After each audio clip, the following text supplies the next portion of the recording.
In this next section, I want to give you an overview of Sigmund Freud's biography and some of the contributions that he made to psychology. We don't have time in this lecture to cover everything about Freud, so I tried to pick the things that are most relevant to most of us, but just know there is so much more information out there about Sigmund Freud. Sigmund Freud is the most popular person in the field of psychology.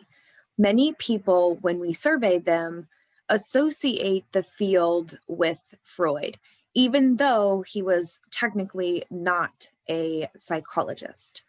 He was born in Austria to Jewish parents who were originally from Ukraine. He spent most of his childhood and young adulthood dreaming about becoming a celebrity, rich and famous.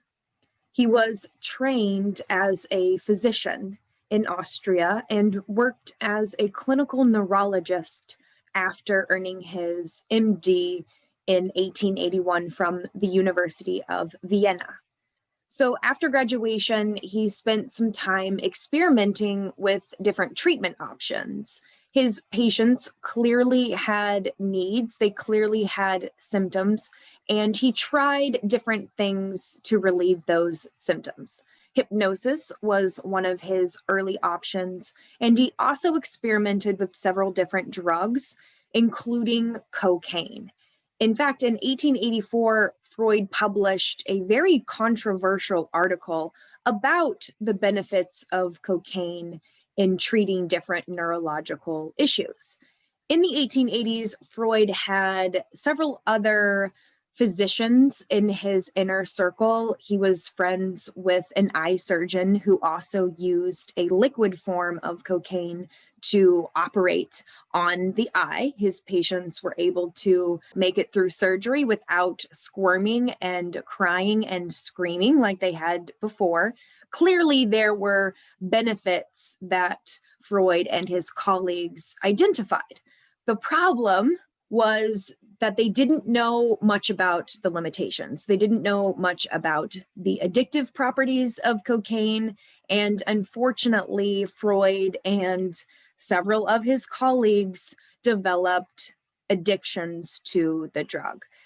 I have respect for Freud on the one hand for trying different things in order to help his clients. I understand that desire, but it also really just irks me that he would give this drug to so many of his clients, promote it in the field without knowing everything there is to know about it. One of the reasons why the article was so controversial is because it was referenced for years and years and years by other physicians, by other neurologists. So he inadvertently contributed to cocaine addiction in Austria and probably in other areas in the world. After years of experimenting with different options, he ended up opening up his own private clinic in 1886 in Vienna.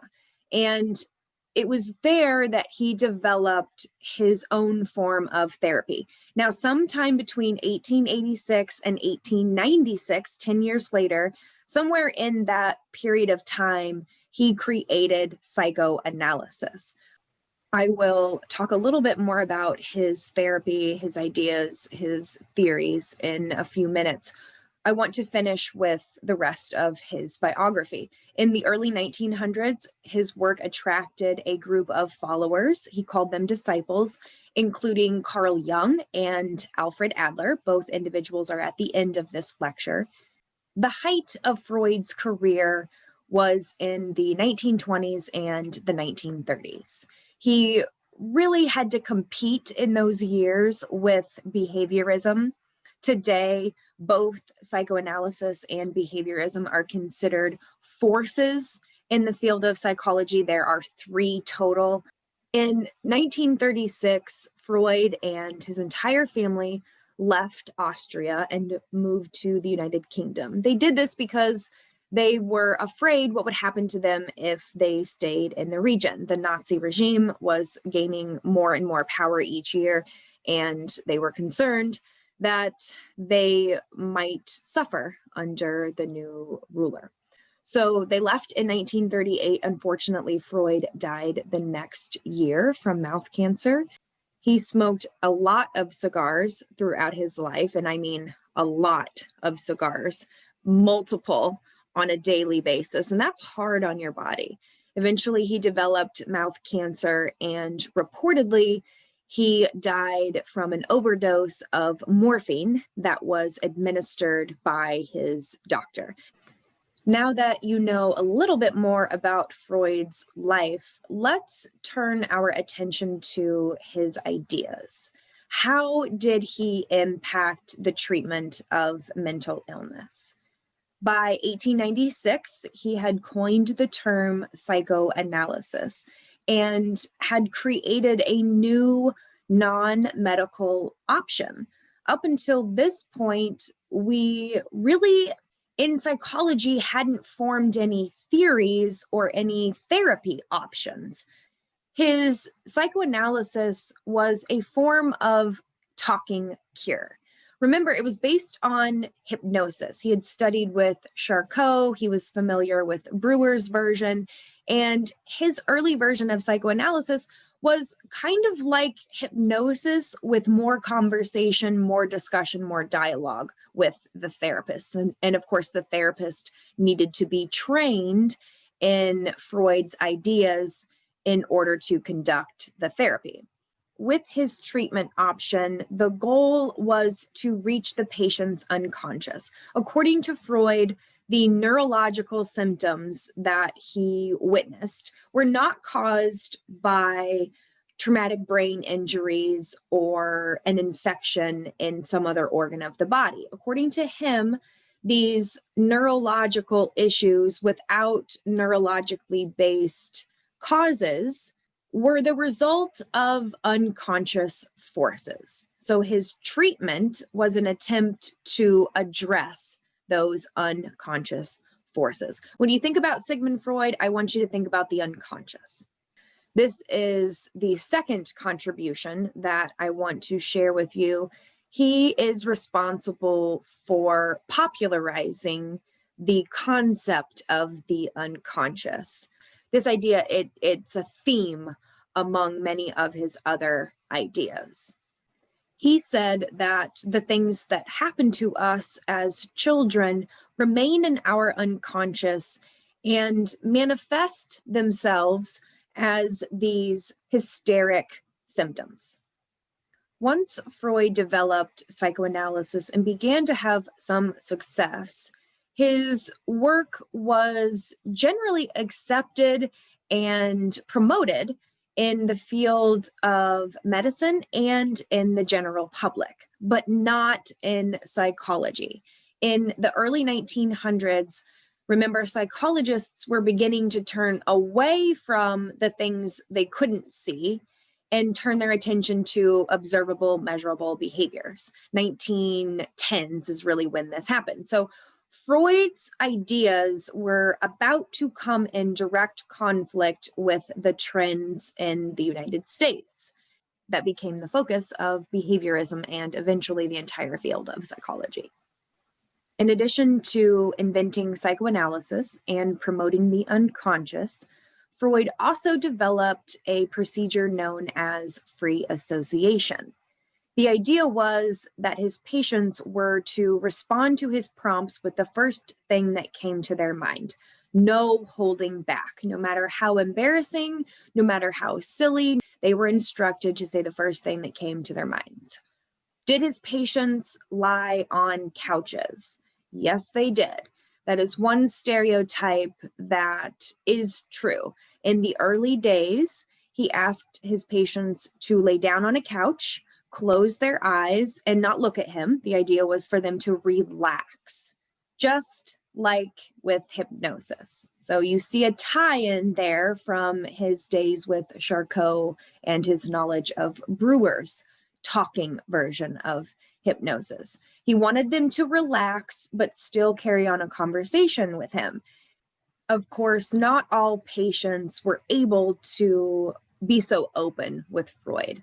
Some of them experienced what he called resistance. They were unable to share what they were truly thinking about.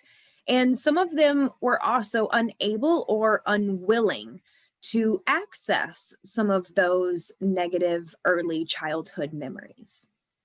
After working with his patients for several decades, he began to formulate his theory about personality development. He believed there were 3 levels of personality: the conscious, the unconscious, and the preconscious. The conscious contains all of the mental processes that we are aware of. You watching and listening to this lecture right now, you are aware of those things happening. Therefore, those processes that allow you to see and hear are part of your conscious.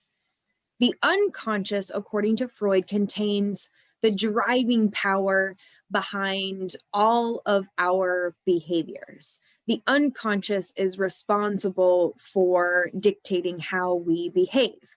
The preconscious was the bridge between the conscious and the unconscious. It contains memories, perceptions, thoughts that are in the unconscious that we're not aware of, but that can be easily pulled into the conscious. So it's that area right between the two. He likened the 3 levels of personality and the 3 structures that go along with those levels to an iceberg, and you see an image of it here. The top level you see is the conscious level, everything that we're aware of on the iceberg. It's the part of the iceberg that sticks up out of the water, the part that you can see. The preconscious is the part of the iceberg that when you look at where the iceberg and the water meet, you can see part of the iceberg just below the surface. The preconscious, again, is that bridge between the conscious and the unconscious. And then the unconscious is the part of the iceberg that you can't see, that is below awareness. Let's take a look at these 3 different structures that Freud identified: the ego, the superego, and the id. Freud believed that human personality is based on the ego, which operates at 2 levels: the conscious level and the preconscious level. The ego is responsible for balancing the instincts of the id with the moral obligations of the superego. It is the judge between the animal part of us and the perfectionist part of us. The ego also has to try to maintain this balance within reality, right? There are limitations that our environment puts on us. The id is where all of our most animalistic instincts are held. Things like hunger, thirst, the need for sex, the need for sleep. These drives are held in the id, and they are constantly trying to manifest themselves in our behaviors. Your conscience is just what the Disney movies said it was. Your conscience is your set of moral values, your moral guidebook. Just like the id is always trying to get its needs satisfied, you can think about the superego as always trying to make the human do the right thing, be perfect, follow the rules, pay attention to what's going on around you. Imagine you are sitting in the middle of class, face-to-face class. Your id might say, "I'm hungry, I want something right now." Your superego pipes up and says, "Well, hang on a second, you're right in the middle of class, you're right in the middle of an important meeting, you can't have something to eat right now." The ego is in this situation sort of the judge deciding who's going to get what. And the ego might decide in the end, okay, we're going to get something to eat after this next section of the lecture is finished. We'll sneak out, go to the vending machines, get something to eat and come back. Or the ego might decide, no, you can't have the food right now. When class is over, I will feed you. Now, Freud recognized that this decision is not conscious. We're not thinking all of these things. I mean, sometimes we do when we're sitting in class and we're hungry, but for the most part, the decisions you make every day, you just make them. You don't sit there and think about, what is the id saying and what is the superego saying? That's not how it works. Freud recognized this. He knew this was an unconscious process, but he was trying to explain how behavior and how personality works. Often when people talk about ego today, it has a negative connotation. When Freud and the other psychoanalysts talked about ego, they didn't necessarily think about it in negative terms. It was neither negative or positive. It was this facilitator of mental processes. The ego is the balancer, it's the judge, it's the facilitator. It's neither good or bad. According to Freud, the ego is constantly having to find a balance between the id and the superego. These demands can lead to anxiety, which can lead to tension, which can lead to motivation. According to Freud, we behave the way that we do in order to reduce this tension. Your reason for doing the things that you do is related to the tension and the anxiety that results from your ego competing with your id and your superego all day long. The ego copes with this anxiety using what he called defense mechanisms. Defense mechanisms are our responses to the anxiety, the tension that we're experiencing in real life. The problem with these defense mechanisms is that they distort reality. All of them have that same thing in common. Defense mechanisms allow us to see reality in a way that makes us feel warm and fuzzy inside. That's the purpose of a defense mechanism, to defend the human against all the stuff happening in their environment, the anxiety, the tension. Too much distortion, of course, can be a problem. To some degree, we all use defense mechanisms, and Freud recognized that. He knew that. We all use these mechanisms, but if we rely on them too much, then these symptoms result, and psychoanalysis can be used to treat those symptoms. Again, all of this is according to Freud. These defense mechanisms are often associated with Sigmund Freud, but Anna Freud also contributed to the development of the concepts in and of themselves. Let's take a look at some of these defense mechanisms with a few examples. Projection is the process of taking an uncomfortable impulse, thought, feeling, perception, and putting it onto someone else, projecting it onto another party. For instance, maybe you've heard someone say, I don't hate him, he hates me. Now that may be true, but it could also be that that individual who is making that comment truly does hate the other person. Projection allows us to not associate ourselves with these negative thoughts, these negative impulses. Denial was defined in the same way that we define it today. According to Freud, denial involves a failure to acknowledge these uncomfortable impulses. For instance, a terminally ill patient may avoid thinking about their impending death. It is too uncomfortable to think about dying in the next few weeks and the next few months. And so some people in that situation may deny it altogether. It's, again, a way to protect the self-esteem, to protect oneself. Regression and repression. I wanted to put them on the same slide because they do sound the same, but they are very different. Regression involves retreating to an earlier, more pleasant time of your life and then behaving accordingly.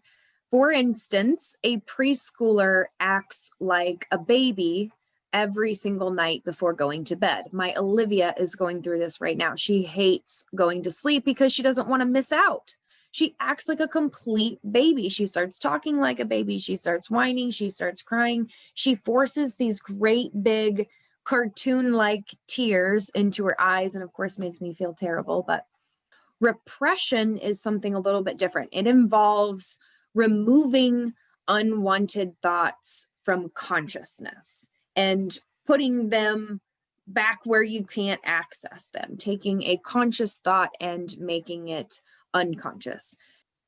I was in a car accident years ago. I was hit from behind during a rainstorm, but I don't remember much from the accident. I remember spinning around in a circle and landing in a cornfield, but I don't remember the details after that. After my car stopped moving, I don't remember the police coming. I don't remember riding in the ambulance. I don't even remember wearing the neck brace that I had to wear for several days after the accident. All of that was very uncomfortable. It was very painful. And so according to Freud, my ego repressed that information in order to help me deal with the pain of the accident. Some of you might have a similar example, not being able to remember all the details of a traumatic event. Freud said that was repression in action. Here are two more that you are probably familiar with. Rationalization involves justification. When we rationalize our behaviors, we figure out a way to think about it in more positive terms. Sometimes it involves a reinterpretation, a reconfiguration. Again, we have to distort reality and kind of lie to ourselves in order to rationalize, but we make an excuse, essentially, for our behavior. For instance, imagine someone who drinks every single night, but the person says they're not an alcoholic because they don't start drinking before 5 p.m. Reaction formation is interesting. This is the process of expressing the impulse that is the opposite of the impulse that we are feeling. A person who feels threatened by the sexual desires that they experience might protest pornography. They experience sexual desires, but instead of expressing them, they switch gears and express the opposite of that impulse. Reaction formation involves the opposite reaction. Displacement involves the redirecting of an impulse to a substitute target. If your boss makes you mad, instead of yelling at your boss because your super ego tells you you can't, you yell at someone else. And finally, the last defense mechanism is sublimation. Of all the defense mechanisms, this one is probably the healthiest, the one that will result in the least amount of trouble for you in the future. Sublimation involves the redirecting of an id impulse into an activity that provides value, an activity that is practical. Imagine someone's spouse or partner or lover is out of town for a few days. That person might experience some loneliness, maybe some anxiety, maybe some other symptoms that are quite uncomfortable for them. In order to deal with those negative emotions, those negative thoughts, that individual might channel that loneliness, that anxiety into working on their homework, into cleaning the house, or getting some major project out of the way. That's called sublimation, taking one impulse and channeling it into an activity that does you some good. Remember that all of these defense mechanisms are designed to distort reality in order to protect the human.